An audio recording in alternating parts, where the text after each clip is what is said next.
Welcome to Journey Through the 72 Seasons, a podcast where we slow down and step into the delicate rhythm of the traditional Japanese calendar. I'm your host, Keisha, and in this episode, we continue our journey into early summer when the air grows heavy with moisture and the days stretch longer and greener. Today, we enter the third ko, or micro season, Kamakiri shōzu, translated as praying mantises appear. In these first days of June, the rainy season, or tsuyu, is beginning to show itself. Skies turn silver, gutters hum with runoff, and the scent of damp soil deepens. Amid these subtle shifts, a quiet yet powerful event takes place. From foam-like egg sacs hidden in twigs and tall grass, tiny mantises, Kamakiri, emerge. These delicate creatures, just millimeters long, arrive into the world perfectly formed. They lift their heads, raise their sickle-like arms, and step forward as if they've always been here. It's a quiet beginning, but one filled with sharpness, precision, and purpose. The phrase Kamakiri shōzu contains the Chinese characters for Kamakiri or mantis and shōzu meaning to be born or to appear. Taken together, the name honors a seasonal moment so small it could be missed, yet so perfectly timed that it feels sacred. Mantises are extraordinary insects. Their forelegs are armed with sharp spines. Their heads can swivel nearly 180 degrees. Their patience, astonishing.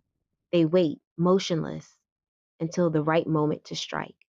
Even newly hatched, they are already miniature hunters, feeding on fruit flies and aphids. Within weeks, they'll grow large enough to prey on larger insects, even small frogs and lizards. The emergence of the mantis signals a deepening of early summer. Life is no longer just budding, it's asserting itself, sometimes fiercely.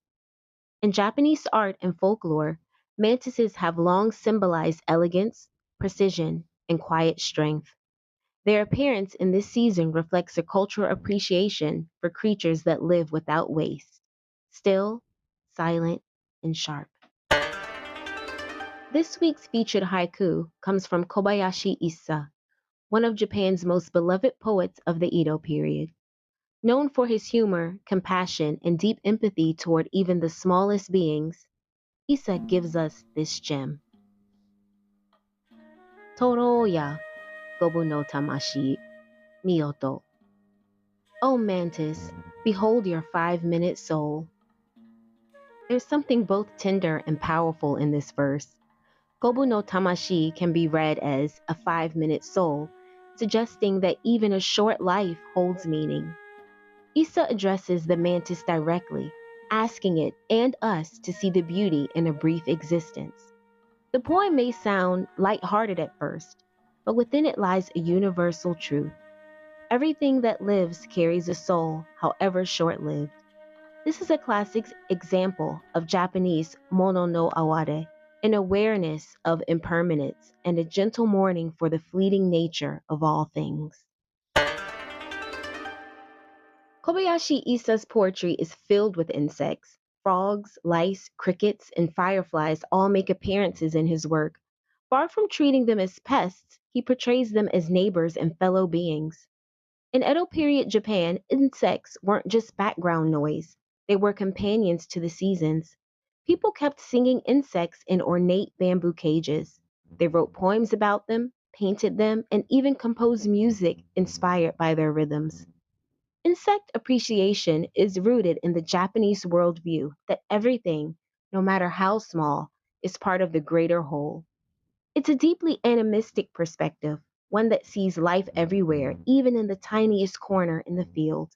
The mantis, with its spiritual stillness and patient gaze, embodies this idea. If you knew you had only 5 minutes of life, how would you spend them? Would you sit in stillness like the mantis, attentive and poised? Would you rush to accomplish something? Or would you simply exist, gratefully, gracefully? This call invites us to examine our own sense of urgency. The mantis doesn't fret about time, it simply lives with perfect presence. What would it mean to move through life like that? not with haste, but with purpose.